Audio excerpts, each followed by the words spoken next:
Tinitingnan ni Ash ang kanyang bagong badge at tinanong niya si Max kung nasaan ang susunod na gym. Tiningnan ni Max ang kanyang Pokénav at nalamang nasa isla ng Dewford ito. Nagbabasa naman sina May at Brock ng mga brochure tungkol sa lungsod ng Rustboro dahil maraming magagandang shop dito. Kahit gustong-gusto na ni Ash na pumunta sa isla, nagpa siya sina May at Brock na manatili muna sa lungsod dahil may 2 oras pa bago maglayag ang barko. Habang tinitingnan ni Max ang Pokénav, bigla niyang natapunan ng inumin ng device kaya nasira ito. Kabado siyang tumakbo palayo, kaya nagtaka sina Ash, May, at Brock kung ano ang nangyayari sa kanya. Naglakad-lakad si Max sa bayan para maghanap ng mag-aayos nito. Nakakita siya ng isang lalaki na nagpapakita ng kanyang mga imbensyon. Isa rito ay ang can opener, pero nang buksan nito ang lata ay tumalsik ang laman ng lata sa lalaki kaya nag-alisa ng mga tao. Hinarap ng inventor si Max, na nagpakilala naman sa kanya. Ipinaliwanag ni Max ang kanyang problema at iminungkahi ng inventor na pumunta sila sa Devon Corporation, isang kumpanya na gumagawa ng maraming imbensyon, kabilang ang paggawa ng Pokemon. Biglang may isang lalaking bumaba sa kotse at hinabol ang inventor. Sinabi ng inventor kay Max na ang korporasyon ay nasa pinakamalaking gusali sa lungsod bago siya tuluyang tumakbo. Ang lalaking humahabol sa inventor ay nagngangalang Kennedy at kinontak niya ang kanyang mga kasamahan para sabihin kung saan papunta ang inventor. Sa Pokemon Center, kinontak ni Ash si Professor Oak para ipakita ang kanyang unang Hoenn Gym Badge at ibinalitang natutunan na ni Pikachu ang Iron Tail.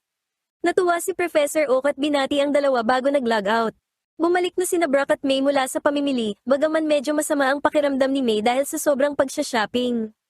Nang mapansin nilang wala pa si Max, napagtanto ni na Brock at Ash na hindi na nila maaabutan ng barko na patungong isla ng Dewford.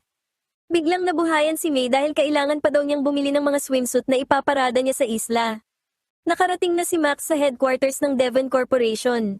Dumating din ang Team Rocket sa pag-asang makakanakaw ng mga imbensyon para ibigay sa kanilang boss.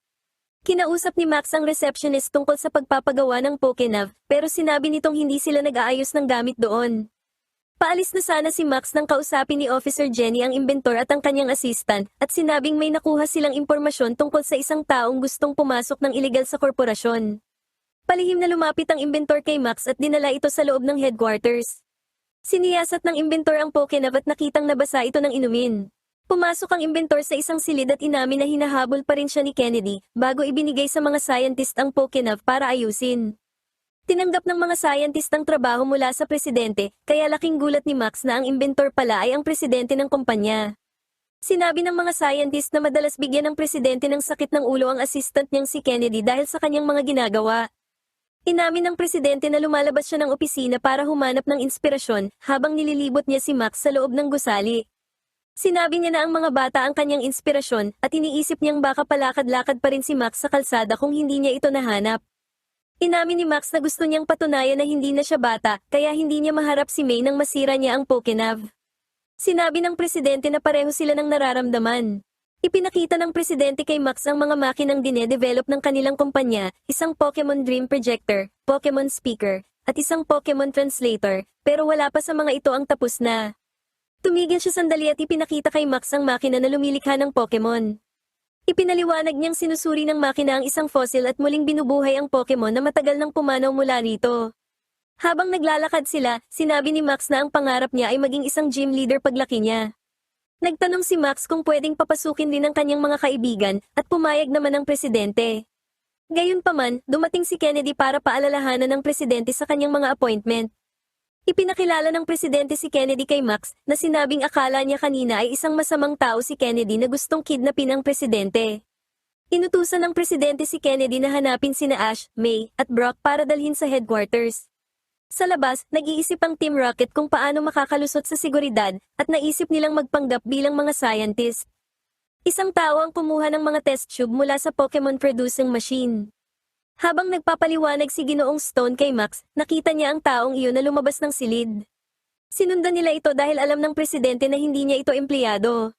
Dumating sina Ash, May, at Brock at ipinaliwanag sa kanila ni Kennedy na nagugustuhan ng presidente si Max kaya binigyan ito ng presidente ng tour sa loob. Dinala sila ni Kennedy sa loob habang sinubukan namang pumasok ng Team Rocket. Pinatigil sila ni Officer Jenny at hiningan ng ID. Hinabol ni na Ginoong Stone at Max ang lalaki sa emergency stairs. Habang naglalakad, sinabi ni Kennedy na maaaring kaya nagustuhan ng presidente si Max ay dahil naaalala niya rito ang kanyang anak na si Steven, na isang magaling na trainer. Naisip ni Ash na baka makalaban niya si Steven balang araw. Pagdating nila sa testing room, inireport kay Kennedy ng mga scientist na nanakaw ang 2 kapsul. Sinundan ni na Max ang lalaki, pero nadapa si Max sa hagdan kaya narinig sila nito at mabilis na umakyat para tumakas. Humingi ng paumanhin si Max dahil nabuking sila, pero sigurado na ngayon ang presidente na hindi taga roon ang lalaki dahil tumakbo ito. Tinawagan ng presidente si Kennedy para humingi ng tulong sa paghuli sa magnanakaw. Nag-aalala ng husto si May, kaya ipinakita ni Kennedy ang mabilis na daan patungo sa itaas. Sinubukan ni na Jessie at James na magpalusot kay Officer Jenny sa pagsasabing kinain ni Meowth ang kanilang mga ID. Nag-anunsyo ang speaker na ang magnanakaw ay nakasuot ng salamin at lab coat. Tinanggal ng Team Rocket ang kanilang disguise at agad silang hinabol ni Officer Jenny. Habang hinahabol ang suspect, sinabi ni Ginoong Stone na magiging magaling na trainer si Max dahil humuhusay ang mga trainer sa pamamagitan ng pakikipagsapalaran. Nakarating ang lalaki sa rooftop pero naharang ito ni na May, Ash, at Brock. Dahil napapalibutan, inilabas ng lalaki ang kanyang Crawdont. Gumamit si Pikachu ng Quick Attack, pero gumanti ang Crawdont ng Crabhammer. Lumitaw din ng Team Rocket na binanggit ang kanilang motto, pero pagkatapos ay nakita nitong parang may mali. Gumamit ang Crawdont ng Bubble Beam at inatake ang lahat. Pinabalik ng lalaki ang kanyang Pokemon at sinubukang tumakas gamit ang isang rocket device. Kumapit sa kanya ang Team Rocket at hinalugog ni Meowth ang kanyang bulsa. Nahanap ni Meowth ang mga test tube, pero dahil sa sobrang bigat ay nagsimulang bumagsak ang rocket. Nahulog ang mga tube, pero mabilis na sinalo ni Max ang lahat ng ito. Gumamit si Pikachu ng Thunderbolt pero ang Team Rocket lang ang tinamaan at tumalsik, habang nakatakas naman ang lalaki. Pinuri ng lahat si Max dahil nailigtas niya ang mga tube. Nagtaka sila kung sino ang lalaki, at sinabi ni Officer Jenny na maaaring miyembro ito ng Team Aqua. Ipinaliwanag ni Jenny na sa Hoenn, mayroong 2 organisasyong kriminal, ang Team Aqua at Team Magma. Kalaunan, nalamang nakatakas na ang lalaki dahil itinapon na nito ang kanyang lab coat at rocket. Sa isang restaurant, pinuri ng presidente ang mga bida, pero sinabi ni Ash na mas dapat purihin si Max. Dahil ang mga bata ay mga adventurer, naisip ng presidente ang kanyang anak na si Steven na nasa isla ng Dewford, at sinabi sa mga bida na maaari silang tulungan nito kung sakaling magkaproblema sila. Biglang hiningi ni May ang kanyang Pokénav kaya kinabahan si Max. Sa kabutihang palad, palihim na iniabot ng presidente ang Pokénav kay Max sa ilalim ng mesa. Ibinigay ni Max ang Pokénav kay May at nagpasalamat ng husto sa presidente. Ang mga bida ay patungo sa isla ng Dewford. Gayunpaman, iniisip ni May na dapat muna silang kumain ng tanyag na pasta ng lungsod ng Rustboro. Kinopya ni May ang mapa mula sa computer habang silang lahat ay nasa Pokemon Center. Sa pagdating nila, nakita ng mga bida na sarado ang restaurant. Sinasabi ni Max na dapat tiningnan ni May ang petsa sa artikulo. Binaliwala siya ni May, pero natakot ito nang makitang ang artikulo ay mula pa noong 10 taon na ang nakakaraan. Nadidismaya sina Ash at Brock dahil kailangan nila ng bangka, pero naligaw na sila sa lungsod. Nahanap ni Max ang pantalan, pero tila abandonado na ito, gaya ng ibang bahagi ng lugar na ito sa lungsod. Nadismaya si Ash dahil hindi sila makakarating sa isla ng Dewford. Iniisip ni Brock na maaari silang magpahinga muna at maghintay hanggang sa dumating ang susunod na barko. Nagpasya si May na maghahanap siya ng bangka para makatawid sa isla ng Dewford. Naghahanap si May, pero wala siyang mahanap na kahit ano o kahit sino. Biglang may nakita si May na isang tao sa isang dock. Gusto niyang magtanong dito, pero hinala ng lalaki na itatanong ni May kung bakit walang mga isda sa paligid ng mga dock, at sinabing dapat harapin ang hamong ito. Lumingon ang lalaki at nakitang hindi taga roon si May. Nakakita si May ng isang Wingull at nakitang napaka-cute nito. Ipinakilala ng lalaki si Pico kay May, bagaman nagtago si Pico sa likod ng lalaki dahil ito ay mahiyain. Yumuko si May at nagpakita ng pagiging palakaibigan, kaya lumapit si Pico sa kanya at hinaplos niya ito. Gamit ang pagkain ni Brock, pinakain ni May si Pico, na naging napakasaya naman. Ipinakilala ng lalaki ang kanyang sarili bilang si Ginoong Briny. Samantala, minamanmanan ng Team Rocket si May, at nag-iisip kung paano nanakawin ang Pikachu ni Ash. Tuwang-tuwa si May na may sariling bangka si Ginoong Briny, dahil dati pala itong mandaragat. Gayunpaman, lumipat na ang mga tao sa bagong bahagi ng mga pantalan, kaya si Ginoong Briny na lang ang tanging taong may bangka rito. Umalis si May para sunduin ang kanyang mga kaibigan para makilala si Ginoong Briny. Natuwa ang Team Rocket, kaya nagplano na sila para nakawin si Pikachu, pero inisip ni Jessie na dapat nakawin din ang Wingull dahil napaka-cute nito, bagaman hindi kasing cute ng kanyang Wurmple. Biglang may lumitaw na lalaking naka-sunglasses sa likod ni Ginoong Briny. Sinabi ni May sa kanyang mga kaibigan na dadalhin sila ni Ginoong Bryony sa isla ng Duford, bagaman may pag-aalinlangan sina Brock, Ash, at Max dahil iniisip nilang si Ginoong Bryony ay isang matandang lalaki na may lumang bangka, kaya tiyak na matatagalan bago sila makarating sa Duford Island. Sa hindi malamang dahilan, nang makarating sila kay Ginoong Bryony, buong puso itong tumanggi na isakay sila at ibinalibag ang pinto. Umalis ang mga bida sa bahay, habang hinarap naman ni Ginoong Bryony ang lalaki at tinawag itong miyembro ng Team Aqua. Sinabi ni Ginoong Bryony na nakarinig siya ng mga kwento tungkol sa masasamang gawain ng Team Aqua mula sa kanyang mga kapwa mandaragat. Tumanggi si Ginoong Bryony na ipahiram ang kanyang bangka, pero inilabas ng lalaki ang crodont nito, at naghandang saktan si Pico kung hindi susunod si Ginoong Bryony sa kanyang gusto. Habang nalulungkot si May, naisip ni Brock na kung sisimulan na nilang maglakad patungo sa bagong pantalan ay makakasakay pa sila sa isa sa mga barko na papuntang Duford Island. Dumating si Officer Jenny at nagbabala na mapanganib ang lugar na ito. Nagbabala siya na ang lalaking pumasok sa Devon Corporation ay naiulat na narito at naghahandang makipagkita sa iba pang miyembro ng Team Aqua. Nagbigay ng utos si Jenny sa kanyang mga tauhan na isecure ang lungsod ng Rustboro para hindi makatakas ang lalaki. Sa pag-alis ni Jenny, iniisip ni Max kung alam na ng lalaki ang tungkol sa seguridad kaya baka nagpaplano na ito kung saan makikipagkita sa iba. Hinala ni May ay baka nasa paligid lang sila at nananatiling nakatago hanggat maaari. Napagtanto ng mga bida na ang lalaki ay makikipagkita sa iba sa dagat gamit ang isang bangka.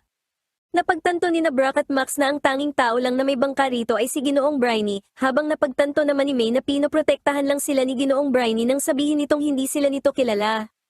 Tinakot ng lalaki si Ginoong Bryony na dinala naman siya sa lumang bangka. Umaasa ang lalaki na aandar ang bangka at binaliwala ang payo ni Ginoong Bryony na sumuko na lang kay Officer Jenny. Pagdating ng mga bida, nakita nilang wala sa bahay si Ginoong Bryony at nagpasya silang pumunta sa dock.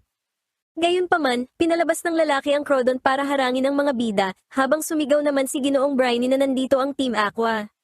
Lumapit ang lalaki sa mga bida, at nakita nilang siya nga ang espiya mula sa Devon Corporation. Tinawag ni Ash si Pikachu para labanan ang crodont, pero sa sandaling iyon ay lumitaw ang Team Rocket at naghagis ng mga smoke bomb. Binanggit ng Team Rocket ang kanilang moto bago hinigop sina Pico at Pikachu sa loob ng kanilang lobo. Inilabas ni Brock ang kanyang lotad na gumamit ng water gun, pero tinawanan lang ito ng Team Rocket dahil mahina.